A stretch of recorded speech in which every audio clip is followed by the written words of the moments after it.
episode of the Rebel Radio Podcast. This is Mark. This is Matt. This is Long, the Hitman. The Schlong. The Hitman. The Hitman. I was a Hitman earlier in the year. You could be a Hitman in these episodes of these films of the character we're doing. Pull the trigger, drop the gun, walk away. 25 films in this series so far. You could be a Hitman in one of them. Yeah. Yeah. You know, they always have room for... You could be the guy with the hat, and he throws it, and it cuts their heads off. The flying guillotine, you mean? Yeah. From the Kung Fu movies? Yep. You ever seen one of those? The flying guillotine? I think I have. Old school martial arts movies. Oh, yeah. It's a bell-shaped metal thing, and it's attached to a long chain. So they throw this thing, and it lands on someone's head, and then they pull it, and it decapitates them. Oh. It's awesome. The flying guillotine.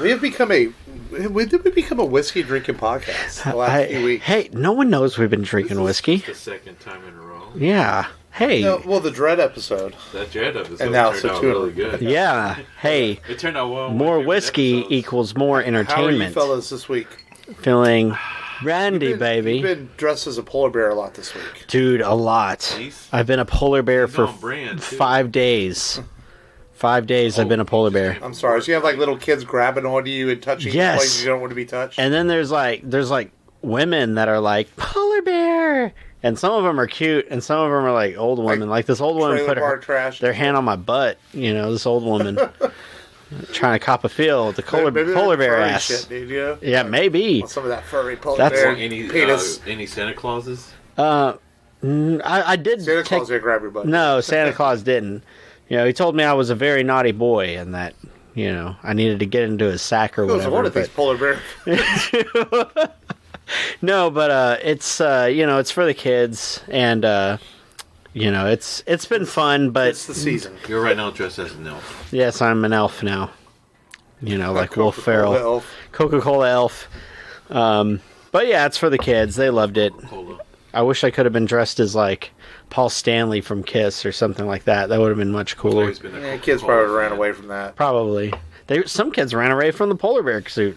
Man, dude, like, you think about this, though. These mascots that are dressed up, or if you go back in the day at Astroworld, or McDonald's used to have the characters, right? Yeah. They're kind of fucking creepy looking. The eyes don't move or nothing. There's just like this guy walking in a suit, and the suit's real stiff.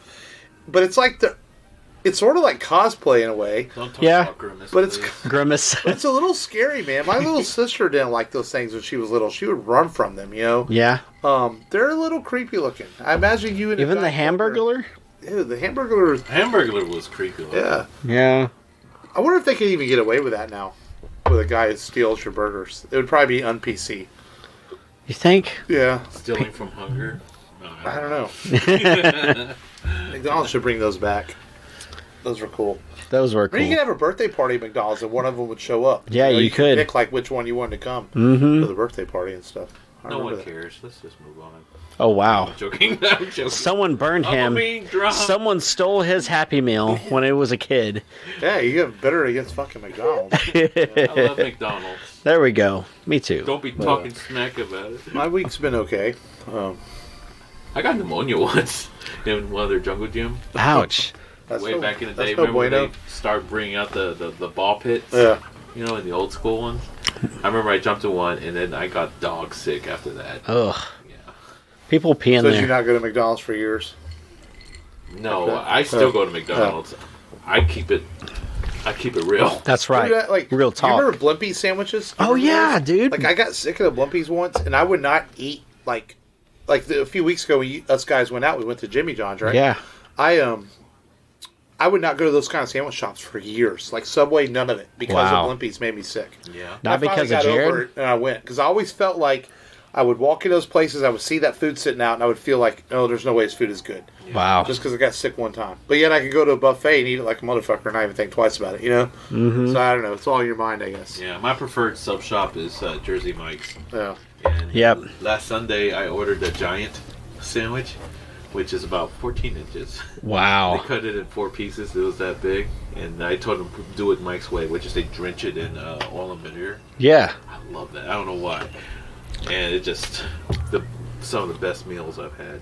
Nice. Not good for the heart, but still. But it tastes good going down. Not good for the heart, but good for the fart. How can something that tastes so good be so bad to you? No.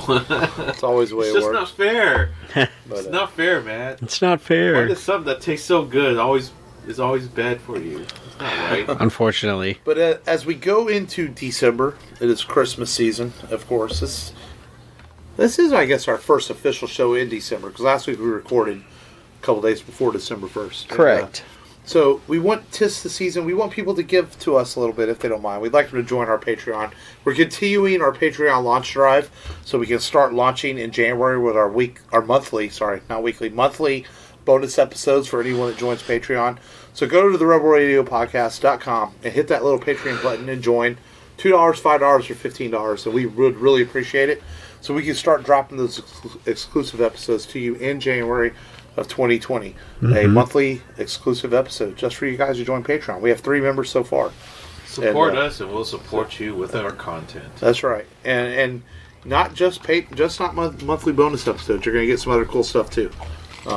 Mark's brain is working for special content in the year 2020. 2020, the year the Rebel Radio podcast takes it back. That's right. You know, Take it back. But no, in all seriousness, though, we really appreciate people that join the Patreon because it really helps us out a lot. It helps cut some of our costs as far as bringing you the show every year and every week. And we've a lot of great things coming. We have our 100th film coming up with episode 181, so special things planned for that.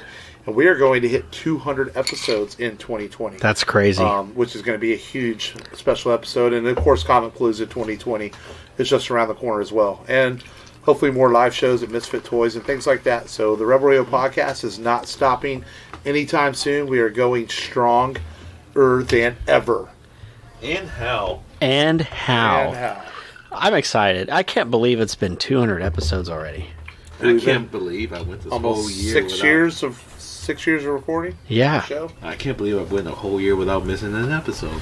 Yeah. Even awesome, Matt man. missed a couple this year. Yeah. You did not. Yeah.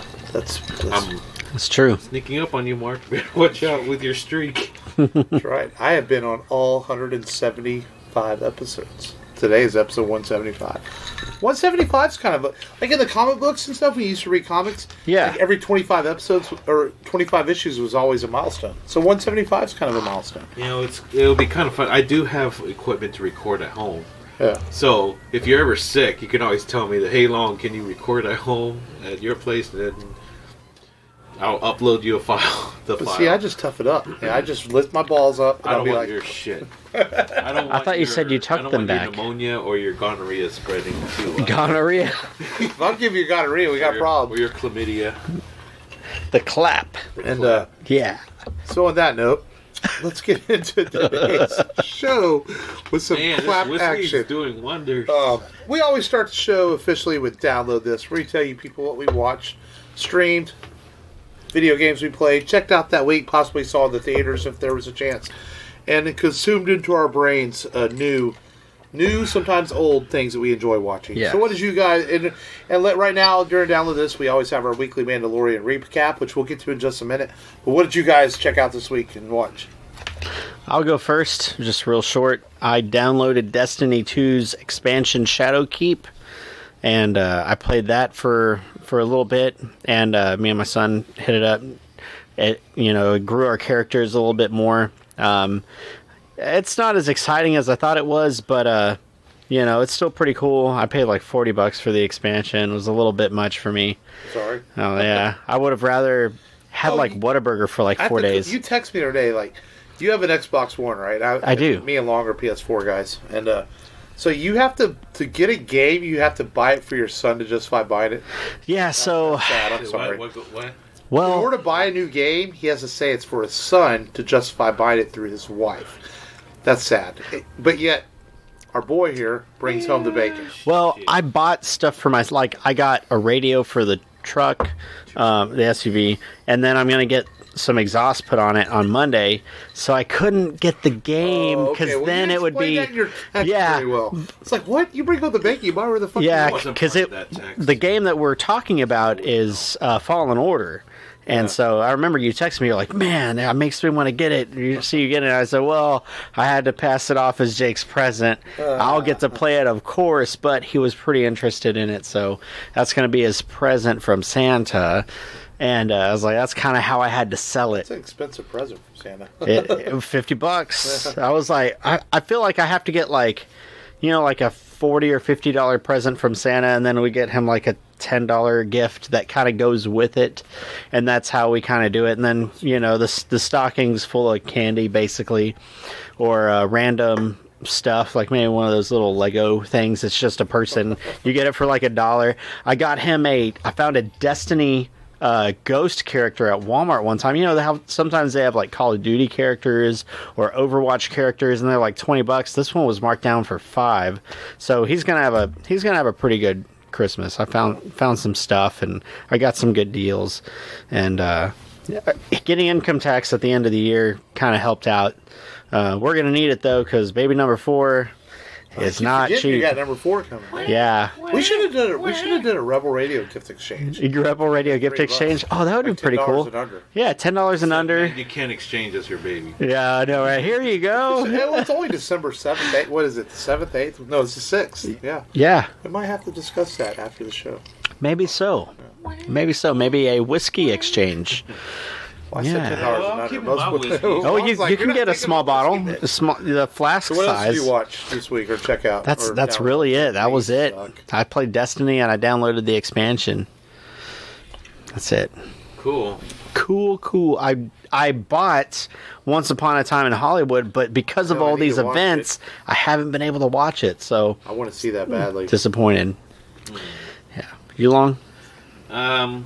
I bought a game called Custom Order Made 3D2. Mm-hmm. And Google it. I forget there. I thought you were going to say Custom Order Made Bride. That's the name of the game. No, I believe you. Never mind. You missed a joke. Yeah. Okay. It's called Mail Order Bride. Mail Order Bride. Which I'm about to resort to. Before being 10 years abstinent. That's all you bought this week? Yeah. Hey, y'all slacking, motherfuckers. Yeah, we've been slacking. And I watched the Ghostbusters episode of the Movies That Made Us. Oh, cool. Spin-off from the Toys That Made Us. Yeah. It was actually really good. Everything's there I didn't know about. Just one episode?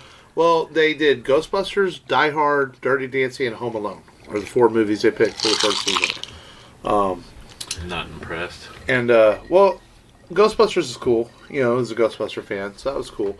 I'll probably will watch the Die Hard one. Maybe Home Alone. Matt will watch the Dirty Dancing. I'm sorry, and Die Hard's still not a Christmas movie. I'm going to go on that as record. And Target had it on sale in the holiday movie stacker. Shit. This means it was on sale. Agree to disagree. But no. It's a spin-off of the Toys That Made Us. It's pretty cool. Goes behind the scenes of how these movies were made and what it took to bring them to screen and all that. There's something else I watched, and now I can't remember what it was. I've been watching The Irishman, but I'm going to talk about that next week because I haven't finished it yet. So I want to wait till I'm done watching it. So far, so really damn good. Yeah. Actually, very amazing acting-wise. But yeah, it's really... I don't know what else to say about it other than it's just really well done. And I did watch Spider-Man Far From Home. Oh, cool. It held up, actually. I wasn't sure how Far From Home would held up because I like Homecoming has grown on me more the more I watch it, but I thought Far From Home was still really good, even watching it a second time. I think it was a worthy follow-up to Avengers Endgame. I thought it was really good. Good coda. Yeah. Oh, the way it ends, and that's the thing. Rewatching it again, it made me realize I'm so glad that Sony and Marvel worked out their problems because you can't end it like that and not do another one. Yeah. It's like, okay, we have to know what happens now. So I really enjoyed it a second time watching it again. I thought it was really well done.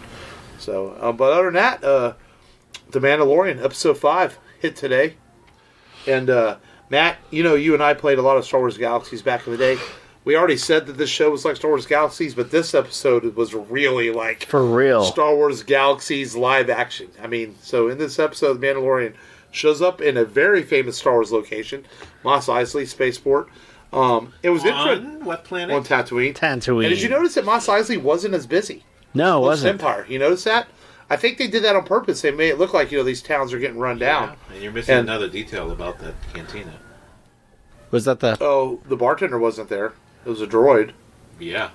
Yeah. And why is that a big deal? Remember what the original bartender said to Obi-Wan? Droids, we don't serve your kind here. That's right. I didn't even think about that. There you go. Wow.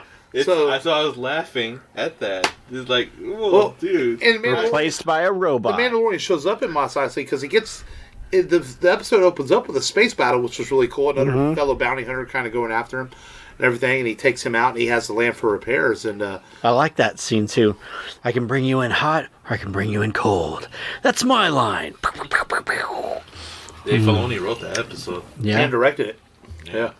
And it definitely had a Clone Wars feel to it, a Star Wars Galaxies feel. So he takes on a job, a non-guild job, because he's not really in the guild right now because of the previous episode where he kind of fucked the guild over. Yeah. So he takes on a job, and that's where it felt like Galaxies. And when you're a bounty hunter in Star Wars Galaxies, you had to go get a bounty and go after him. And this is pure Galaxies, man. They get speeder bikes. He goes with a rookie bounty hunter and wants his help, and they go after the actress from Agents of S.H.I.E.L.D. plays a bounty hunter in it, and they go after her. Yeah. And just really, this show continues to drop just really badass Star Wars moments in it. The music has really started to grow on me. Because they keep adding instruments. Yeah, the baby Yoda, the child as they call it, was a little bit less of he's more of a background character in this episode. But I think that's why I really liked it, because we got to see more of the Mandalorian in this, and not so much focus on the baby Yoda, to give him a little bit of a rest. Yeah. We got to see some pit droids from the prequels. Yeah. What? They're larger than I remembered them. Yeah, I guess so. I thought they were like chicken size, not toddler size. But I just think walking around Mos Eisley, and this is the first time we've ever seen Mos Eisley since episode 4. Yeah. So I thought that was really cool. Of course, everything goes right. He ends up, the rookie bounty hunter tries to double cross him thanks to some influence from Ming Na. How do you say her name? Ming Na Wen. Ming Na Wen, yeah. The rookie kills her, and he tries to turn the Mandalorian, but it doesn't work out so well for him. Nope. And the body of Ming's character is left there at the end, and we see a mysterious character walk up with spurs, which has the internet all of the buzz about who it is. A lot of talk that it could be Boba Fett. They might introduce Fett into the show. And I know everyone's like, well, didn't he go into the Sarlacc pit? Yeah, well, this is Star Wars, it's Boba Fett, people. Yeah. People can come back to life, I know who it is. I think it's Jabba the Hutt's Twi'lek manservant. Twi'lek manservant. Bib Fortuna? Yeah. Ooh, Babe Fortuna. Could be interesting. Yeah. Just to curb your enthusiasm. Is that what it is? Yeah. You just brought me down 10 levels long. or the Rancor. The Rancor Keeper? Rancor. With his hairy chest. Nice. But another really good episode, man. This show just keeps kicking ass. And then they announced that the episode 7 in 2 weeks is going to come out on Wednesday before The Rise of Skywalker. Wow. Because they want you to watch it before you go see. Somehow, I guess it may tie into Rise of Skywalker in some way. And then next week after that is the season finale. So that's kind of cool. Neat. What did you guys think about the episode? I liked it. For some reason, I think I liked it more than the last one. I did like it more than last week's. I don't know if I liked it more than episode 3 where the Mandos fly in. No. That's still been the best moment of the show so far. Episode 4, the one with Cara Dune was kind of a disappointment. I let down a bit. Mainly because it felt like it was by the numbers to me. Or maybe it's because I've been there, done that storyline too. Yeah, so I felt a little flat. And the little romance seemed a little forced. Yeah. But this one I liked more. That mechanic in this episode, I thought that was Tracy Ullman. Remember Tracy Ullman? Yeah, I remember. Yeah, I thought that was her, but it's not. So, no. She was good though. She brought like a life to the episode in some ways. Yeah. Yeah. B+. Yeah. And the show is just I didn't like the rookie. Yeah, that's my one thing. The rookie felt like he said, "That's not too shabby, huh?" I don't see him say the word shabby in the Star Wars universe. I thought that was a bit of a weak writing moment in the show, and for Filoni, who's usually really good with Star Wars, and he felt a little too like a little too just not sci-fi-ish enough. The rookie. Didn't Han say that though? I don't know if did Han ever say shabby? Yeah, it was like something about not too shabby, huh? I think it was like after he rescued Luke. Yeah. He says, "So that's not too shabby, huh?" He may have. Or something. Yeah, the Rookie just felt like he didn't belong in the Star Wars universe. He felt like I should be watching him on a Fox TV show or something. Yeah. That was probably one beef with the episode. But, the show's not perfect, but it's still really good. Yeah. Just a small, minor It's pick. a minor thing. Overall, the show's really good. And it's cute. My daughter, every time she sees Yoda, or the child, she goes, "Baby Yoda, Baby Yoda." That's really cute. I guess I'm doing parenting right. You are, sir. Good job. Well, there's, even though I only mentioned the game that I've done and download this, I did watch a couple of animes, and it's about probably 3/4 of the way through now in the season, the fall season. There's just one anime I'm watching called Overly Cautious Hero. The hero is overly powerful, but he's extremely cautious. That's the title. OP. Oh, he's OP, but he's extremely cautious. Yeah, so it's a comedy fantasy series. It's really good. It's about a guy, or it's about a goddess in this dimensional realm who transports in this uber powerful hero, and she's all like, "Yeah, let's go and save this world," and then the guy's like, "No, I need to train to prepare to fight." It's always some kind of trope going on. But anyways, that's the anime I'm watching that I'm enjoying quite a bit this season. So, anyways, I didn't totally slack off. There you go. Yeah. I'll forgive you now. Yeah. Can't forgive him. But he was working. I don't fucking care. Yeah, he don't care. Well, 3 in a polar bear suit being molested by women. Fuck. So not forgiving. You're like, I will be the polar bear. Mark's. He was a freaking furry. Hey, being long will be the polar bear. It's more action we got lately. He's a freaking furry. Yeah. Basically. Matt was a furry this week. There you go. Against his will. At least he got paid for it. No, well, we didn't get paid extra for it. And my boss gave me a comp day. He's like, you can have a comp day. Just let me know what when. Is that? So, like, you're supposed to have. I know what it is. Yeah. I bet figuratively. I'm like, what is that going to do? What they do? Yeah. You're still fucking not getting the day off now. So, That's true. But anyway. So let's get into today's feature film, which is a favorite of Long's. Classic Bond film. Favorite Roger Moore. Favorite Roger Moore James Bond film. 1977? Yeah. 77. It's The Spy Who Loved Me. Mm-hmm. From Lewis Gilbert, director. Starring Roger Moore. This is, was this Moore's first Bond? No. No. It was his, second or third, right? Third going. Yeah. And, this is a movie that I always remember Jaws from this movie. That's what I remember from it. I can't remember the first time I saw this, probably on TV back in the 80s or 90s, and I remember the Jaws scene, and of course I remember the scene at the end of the film. It's the end of the film. This has one of the better ending sequences in a Bond film. The last 20 minutes of this film are really exciting, and I think that's what I remember most about this film is that the beginning's really exciting and the ending's really exciting. The middle is just kind of like all over the place a bit. Yeah, a little bit all over the place. It's and a bit long. Like they could cut out like 30 minutes of this film so easily. Yeah. And they could have made a tighter, slicker, better Bond film. But it's still a really good Bond film. Being said, this Bond film had to make it because you had two new owners basically of this franchise, and this film had to perform better than The Golden Gun had performed overall. Even though it was a hit in the box office, it kind of fell off. And the opening sequence is awesome. So. And with that being said, though, it was a hit at the box office, but they to this day, they still worry about how Bond performs in England. And Bond had been dropping off in England, but going up in America at this time when they made this film. Yeah, and so if you don't know, they went away from Blofeld. Sorry, they were going to bring him back, but they decided to bring back Blofeld. Sorry, Blofeld. The person who Dr. Evil is modeled after, and so they go with this new guy, the webbed hands, Strasberg. Yeah, it sounds like a dessert, but they go with him. He's got this submarine device a submarine base, but this device that can control other submarines. Cool design. Yeah.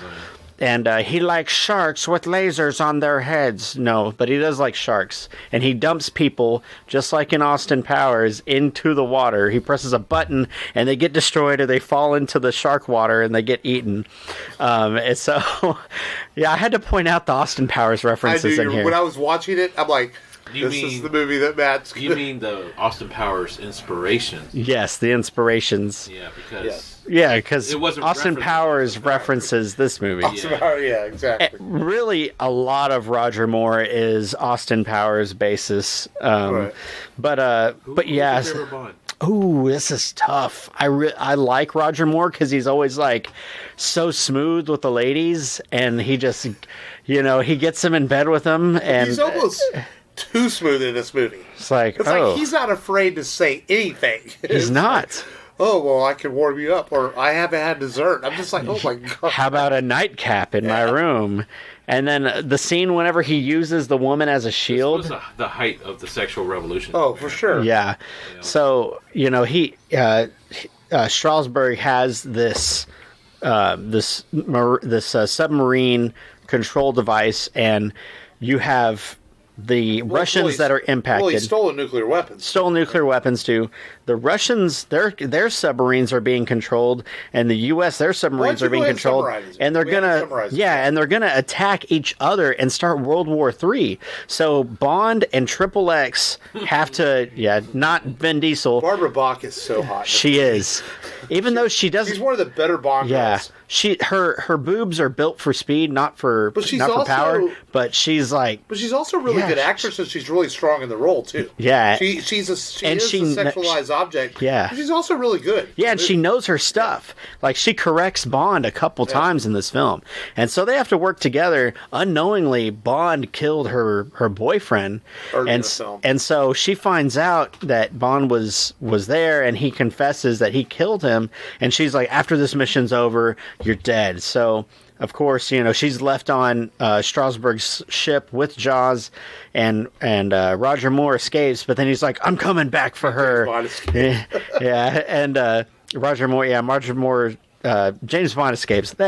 So he goes back, and he saves her, and they escape. They goes back to the underground ship, and he saves her after fighting Jaws, and they get out in this escape pod, which is huddled in by their comrades, their teammates, and it's the infamous scene where they're like doing stuff, and it's like, Bond, what are you doing? And he's like, improving our relations, basically. and then the curtains come down, and that's the ending of the, of course he saves the day. They save the day. And not to mention that Jaws, Richard Kiel, fights a shark in this movie. He does, and he beats the hell out of the shark. It's awesome. He bites it into the shark, yeah.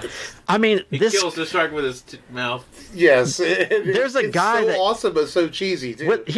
There's a guy even that sees Jaws and runs into this jail cell, and he's like, I'm going to lock myself in with this chain, and he just bites the chain, and the chain comes apart like it's licorice. Richard Kiel.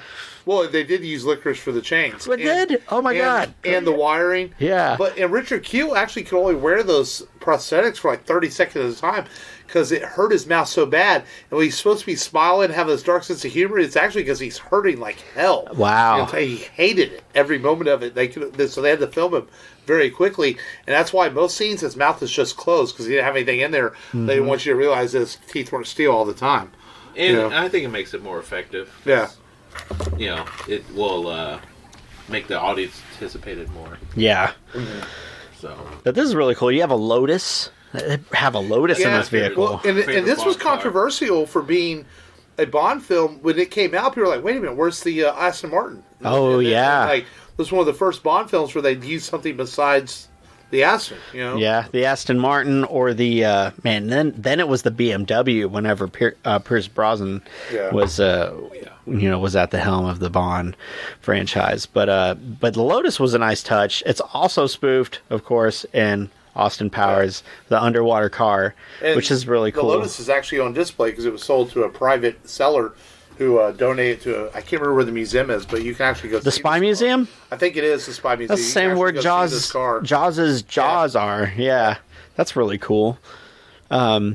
I had never seen The Spy Who Loved Me. I knew the song, and but I'd never seen this, man. The gun that's in the ski pole, that was really cool. Mm-hmm. And then he jumps off the cliff, and then. Well, and this is still, to this day, this is still one of the top 2 or 3 opening sequences in any Bond film. It's ranked as like hell yeah ones because it's really cool. Easily. For your eyes, the free running scene in Casino Royale is really famous. Yeah.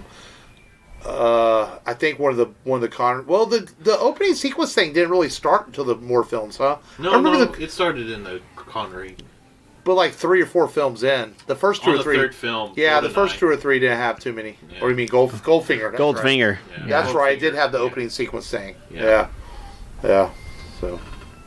But yeah, and then the Union Jack parachute opens up, and I bought a pair of Union Jack underwear. They made this movie influenced Bond theme. Well, they made this movie.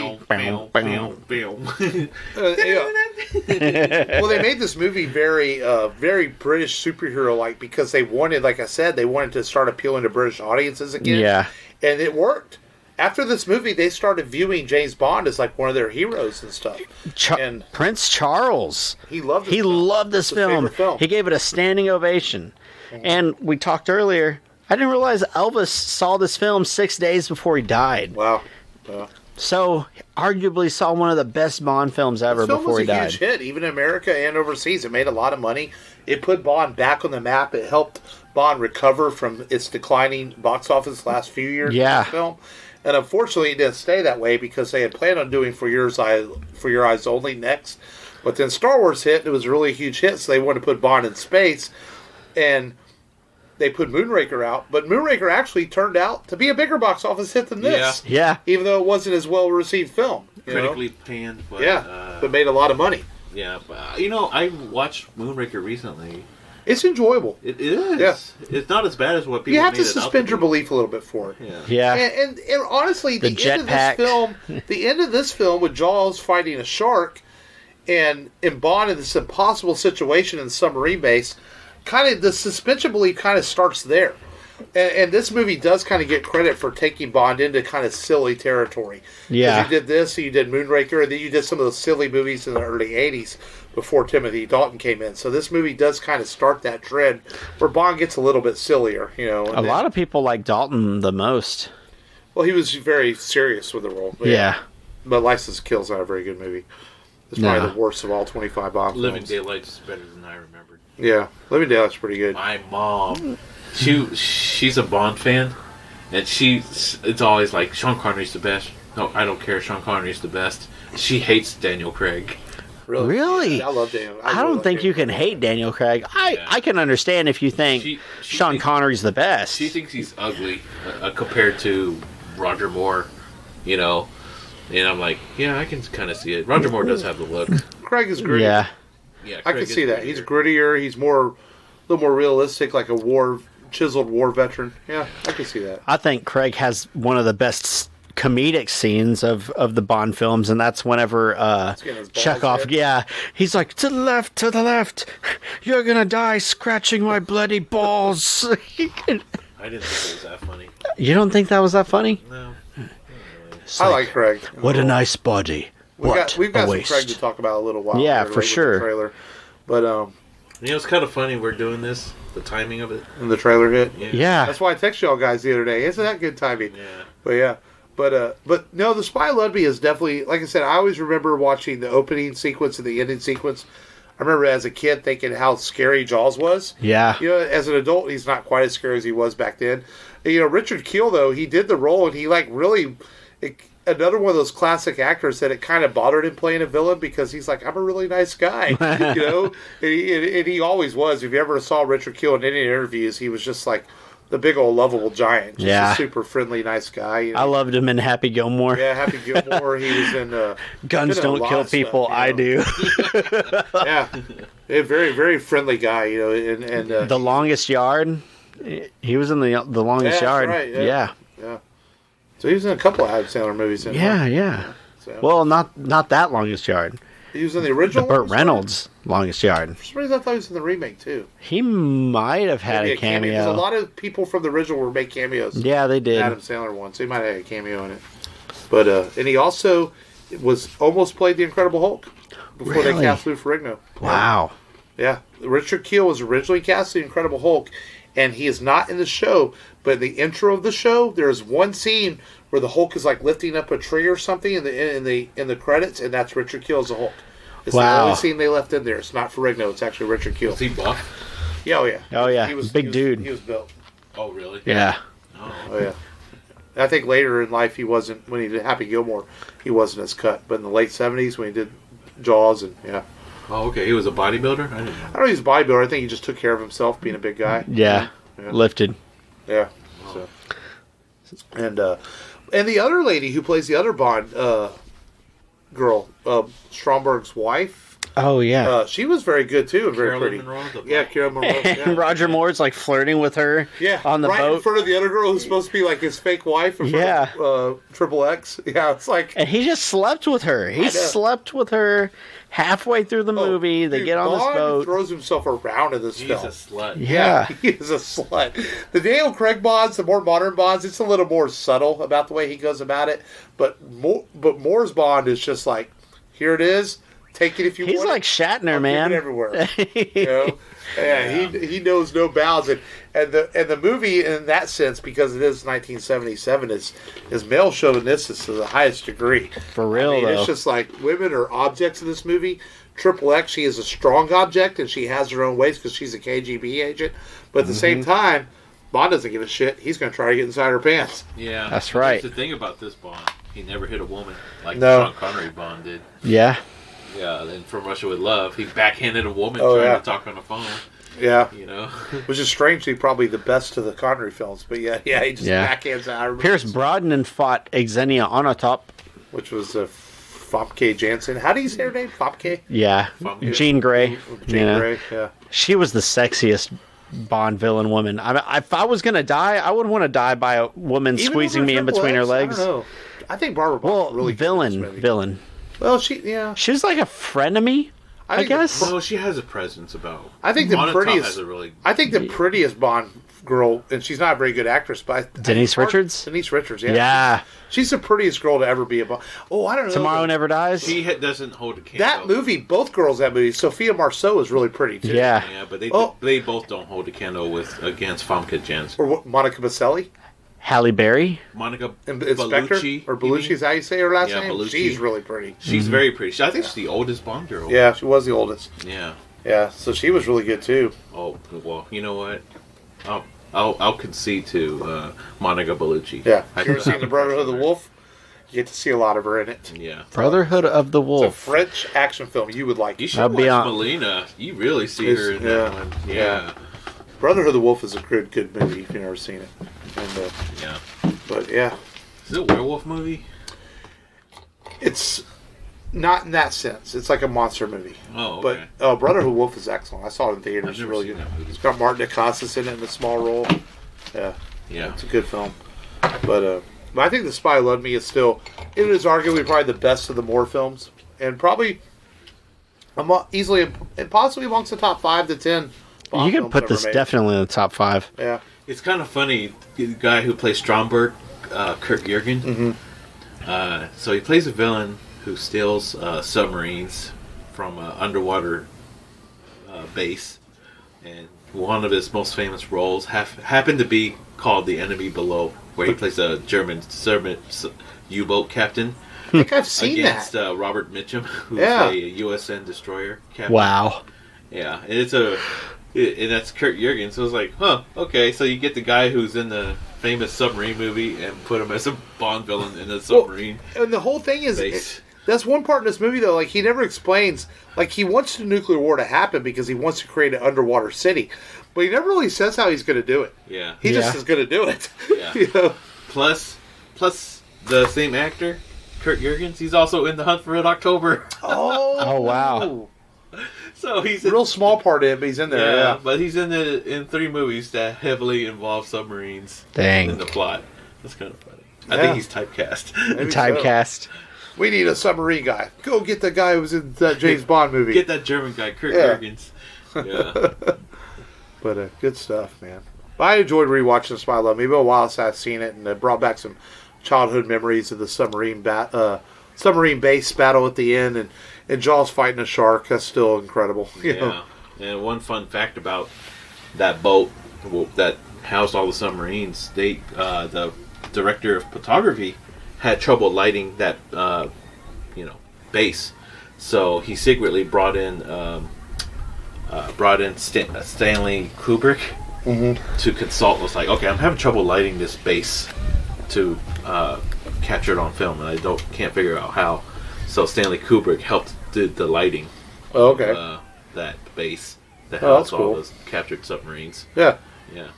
So That's Stanley cool. Kubrick had a hand in that scene in Wow. the movie. Yeah. That's fun. Cool. So what do you guys rank The Spy Who Loved Me? I give it an A. Easy. Easy A.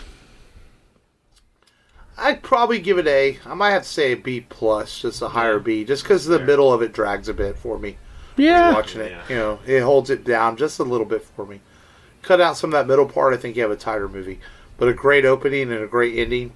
Some good parts in the middle, just like the part in the middle where he goes to where he first encounters Jaws. All that stuff's really well done. Yeah. It's just some of the exposition in this film's a little bit just drags on a little bit for me.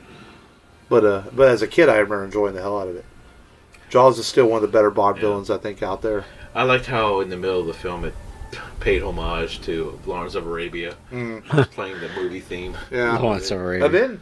And then initially they were going to kill Jaws off in this film. Yeah. But test audiences liked him, so they re-edited the film where it looks like he dies, but not really, and that's why he comes back in Moonraker. Yeah. Because he was such a Well, it popular showed villain. him swimming up to the surface. Oh, that's right. That's right. They do that. So I guess they must have reshot that at the end. Yeah. Decided to keep him alive. Yeah. Then they brought him back in Moonraker. And in Moonraker, doesn't he get like crushed or something by the space shuttle? No, I think he becomes a good guy and helps Bond. Oh, that's right. He kind of helps him, Yeah. but he still gets killed in Moonraker, doesn't he? I don't remember. Yeah, it's been a while since I've seen it. So, yeah. I'm going to have to rewatch that while it's free on Vudu. Watch Moonraker. Because he has a girlfriend. Yeah. Yeah. So. Maximilian Schell's character is like, what was it, Hugo Strange? I don't remember. Hugo Drax, that's his name. Yeah, Hugo Drax. He's like, we'll have a world where there's only beautiful, perfect people. And Jaws' girlfriend is all, dorky looking. And Yeah. he's kind of a misfit too. And so that's why he turned good guy. That's right. Yeah. I have to watch. It's been a long time since I watched Moonraker. I have to watch it. The Spy Who Loved Me. Good stuff. One more comment about the movie. My favorite, it's still my top, it's my all-time favorite song, Bond song. Yeah. And it's one of those songs that you hear it. Yeah. It gets played on like grocery store radios and stuff all the time. You just kind of know the song, but you don't always associate with the movie. Yeah. But it's one of those songs that you've heard it before. Yeah. It's a pretty classic pop tune, Yeah. so to speak. Yeah. Yeah. And it's catchy and it's simple and it's one of the better Bond songs, I think. Yeah. To me, it's my personal favorite. Yeah. Yeah. Wow. Who's your favorite Bond? You had to pick one. I would have to go with Roger Moore, personally. He made his movies were always fun to watch. So don't fall asleep on me. I grew up. I don't know what you're talking about. I mean, I like Connery, and there's things I like about all of them. Yeah. If I could take the debonair of Connery and mix it with the grittiness of Craig, I think you can make like the perfect Bond. Yeah. Which I felt like Dalton kind of had that though, you know, but he just didn't stay around long enough to really. That's my thing with Dalton. Like, he only did 2 films. Yeah. He didn't feel like he stayed around long enough. The directors didn't like him. Yeah, he didn't stay around long enough to really do more with the role, you know. I thought Pierce started out really well, so they went to making him kind of cheesy again. Yeah. The first 2 or 3 he did he did 4 films, right? Yeah. Yeah. He did GoldenEye, Tomorrow Never Dies. The World Is Not Enough, The World and Is then Not Enough. Die Another Day. So he Die only did Another 4. Day. Die Another Day is ridiculous. Yeah, yeah. This is very CG heavy. Is that the one with the laser? It's the one with the cloaking laser vehicle, off the Laser. invisible car. Yeah. It got really kind of just cheesy. Yeah. The tires that I love he had a reinflate. great Q scene, but on the Russian side. because he's using the Russian base to go through. They have all these gadgets too, and Roger Moore has some great one-liners in there as he's walking through there to look at all the gadgets. So I miss those gadget scenes in the new Bond films. They have them a little bit in the Craig films, but not as much. Those are always fun. Looks like we're going to get some gadgets based on the trailer we saw. Well, you want to do some news? Let's do some news. Let's do some news and segue right into the trailer for No Time to Die. No Time to Die trailer broke. Yes. And there's freaking Gatling guns in the headlight sockets of the car. Was that Aston Martin? And we got to see the new 007. Was it? In the trailer. Or they knew 00. They didn't say it was 007. She could be 006 like in GoldenEye. Well, that's taken by Sean Bean. Yeah. 008? But I like the trailer, man. I like the fact that there's some continuity to these Bond films. There was some loose continuity with Spectre and Blofeld in the old Connery films, but they weren't as connected as these are. Yeah. I like the fact that Christoph Waltz is back in this and connecting into the last couple of movies. Mm-hmm. And it looks like Craig is a little bit older. Looks like he's been through hell and everything. He's trying to get away from things, but he's brought back in. And they brought back Jeffrey Wright to play his CIA friend in this, it looks like. Yeah. I thought the trailer was really good, man. It looks exciting. It looks like another fun Bond adventure. It's Craig's last one, and then the role's going to go to someone else after that. Yeah. And but man, it looks really good. I'm excited for April. It looks alright. Personally, it's the way it's put together. Yeah. Just alright. This is alright. Just alright. It was a teaser. Yeah. It's the first trailer. See more. Yeah. I kind of wanted to see more other stuff. What was more other trailers? I was disappointed I didn't get to see the Wonder Woman trailer yet. This weekend. Hopefully. So next week's show we're gonna have the Wonder Woman trailer to talk about and the Ghostbusters Afterlife. It's the official title of the Ghostbusters sequel. Right. Today they released a promo picture of Paul. The poster and some pictures, of Paul Rudd holding the ghost trap. Yeah. That's cool. And the trailer comes out on Monday for Ghostbusters Afterlife. I think that's kind of a cool title. Yeah, so, let's see how much of the movie Sony spoils. Right. And, well, apparently it's going to be about the legacy of the Ghostbusters. I guess it's about a daughter and her two kids, and they find some Ghostbuster stuff in this old house, and they realize that they're somehow tied to the family in some way, or the Ghostbusters, so I think it's going to bring our original Ghostbusters back for a new adventure. Are you falling asleep over there, man? No, never. He's nodding off. I was just like dancing. just whacking if he acts up. It's that polar bear suit, man. It gets hot in that polar bear suit. Pussy. I feel like I merchandised for a day. It gets so hot. I wasn't sure how I felt about a Ghostbusters Legacy sequel, as they call them nowadays, but man, I'm kind of excited just seeing the promo images now. Yeah. And my 4-year-old's super excited, so I think that makes Heck me yeah, man. for it. More Ghostbusters. Shut 'em up. No, I'm joking. That'll shut them up. We also got a trailer for the next Marvel film, Black Widow. Yeah. And I don't understand why you were hating on it. I didn't say it was hate. I said it just felt generic. That's still kind of hate. It's not hate. I didn't say I hated it. Oh. But I mean, it looks cool. I'm trying to figure out how it fits in the continuity, because apparently it takes place either right before or right after Civil War, I guess. I don't know how it's going to fit in. It's probably going to a little bit about the Budapest flashback. Yeah. The meeting with Hawkeye. I thought David Harbour looked... Who's he supposed to play? He looked a little ridiculous. Red Guardian. Yeah. He looked a little like, I peaked as a Red Guardian, but now's my chance to shine again. Yeah. And I thought that looked funny. Yeah. Mm-hmm. And I guess Natasha's sister shows up, and some of her former agents from... it's that chick from Fighting With My Family. Oh, yeah. Yeah. Yeah, I like her. It had kind of a Bourne feel to the trailer in some ways, The free fall shoot shot at the end of the trailer looked kind of cool. Yeah. That part looked cool. But I think it's time, though. Scarlett Johansson's done a good job in the role. Excuse me, and see how she does with her own. And she's bringing it to a close. I think it could be a passing of the torch to the blonde Black Widow.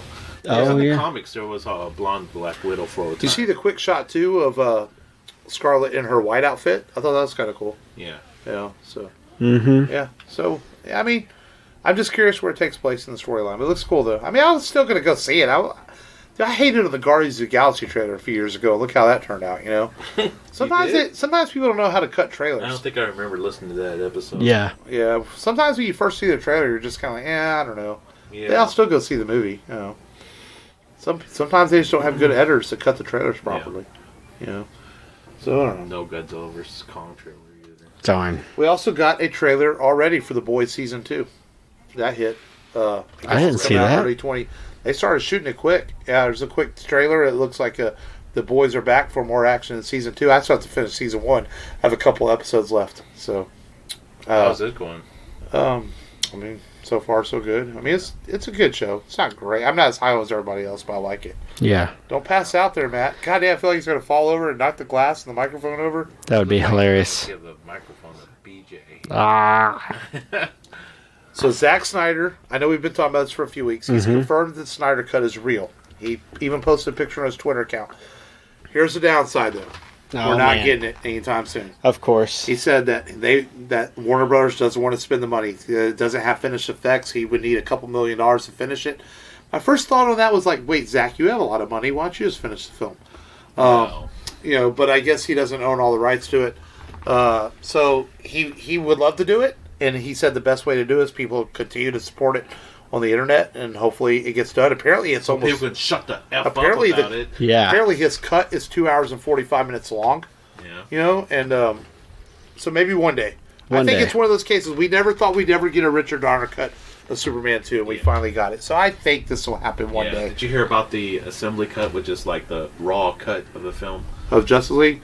Yeah. Yeah, it's like 4 hours or something. 5. It was 5 hours. Yeah, 5 hours long. That's crazy. Yeah. I'm really curious because, I mean, I didn't hate the Justice League movie as much as some people. I enjoyed it for what it was. But I'm really curious to see his cut and what could have been. Especially with his visual style. Yeah. Yeah. So I hope maybe one day Warner Brothers sees the light and puts some money towards this. Maybe they'll make a shit ton of money off of Wonder Woman 1984 and say, here, Zach, have some of our money. Finish your film. Have him come back. Disney wouldn't have that problem. Oh, Disney would have just already let him finish the film. Yeah. So, you know. Looks like Fox or Disney is going to continue with Planet of the Apes films. Wes Bell, who made the Maze Runner films, which actually weren't terrible. I watched a couple of Maze Runner films. They weren't terrible. Is apparently going to write and direct a new Planet of the Apes film. No word yet where it's going to continue the story where we left off in War for the Planet of the Apes. I hope it's in advance. I hope so. You know, I hope we get to see Caesar's son and get to see where the society goes. Yeah. I see there's no reason to reboot it. Matt Reeves set them up in a very good situation to continue the franchise from where we left off in War for Planet of the Apes. Yeah. So it's kind of exciting. And like I said, the Maze Runner films, you have to understand the audience they were geared for. They were geared for teenagers coming off the Hunger Games films. And they weren't terrible movies. So I think Wes Bell is capable of making a good Planet of the Apes film. And see where he goes with it. It was an entertaining trilogy. I never saw the last Maze Runner film, but I saw the first two, and they weren't terrible. So, coming to Disney Plus, we're going to have a Star Wars game show. Legends of the Jedi Temple or something like that is what it's called. With Ahmed Best, who played Jar Jar Binks, is going to host the show. So, I think it's kind of cool, man. You know, Jar Jar. Apparently it's going to have kids run courses and do various force powers and things like that in the show. Do you remember that old Nickelodeon show, Legends of the Hidden Temple? You know, where they had to run through the temple and all that? That was really cool. That's what this sounds like it's going to be. You know? And you were like Team Barracuda and stuff like that. So it could be kind of a cool idea. Because you know what? Someone made a good point today. Take away The Mandalorian was Disney Plus. It's your old VHS collection. And I started realizing that the other day. I was clicking through it. There's a lot of great stuff on it, but there's not a lot on it to log in every day, unless you want to watch old movies. Yeah. So Disney Plus needs to keep bringing more new stuff. But, you know, it's just launching. We're just getting going. Yeah. So, you know, so that's cool. But that's all the news I got. Yeah. You know, some new trailers and Star Wars game shows and stuff. Yeah, Yeah. I'll have more to talk about next week. Oh, yeah. For the trailers that I want to see. Oh, when Wonder Woman and Ghostbusters hit? Yeah. Yeah. For sure. But other than that, no, I didn't have any kind of news on my end. Me neither. Well, let's preview next week's film. We're going to do something unique and different that we've never done before. We're going to do a movie that all three of us haven't seen. Yeah. And so this will be a first watch for all of us. Something we've never done on the show before, ever. Watch a movie we've never seen before. Yeah. Yeah. And so we're going to do Train to Busan.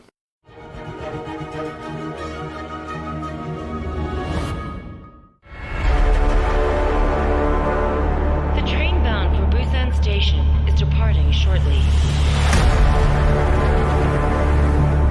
Excuse me. That woman does not seem right to me. Requesting medical assistance in car number 11. What the? Get back! Get back, all of you! Shut the door! This summer. Sweetie, please stay right here, okay? Nobody's here. Please help me.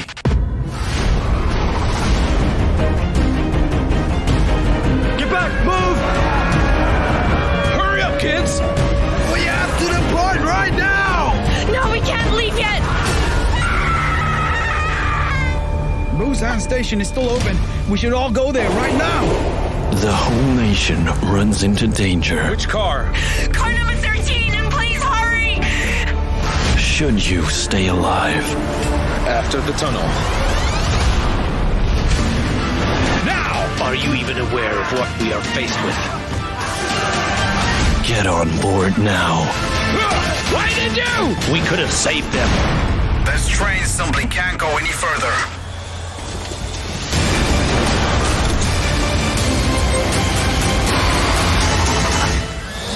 Train to Busan.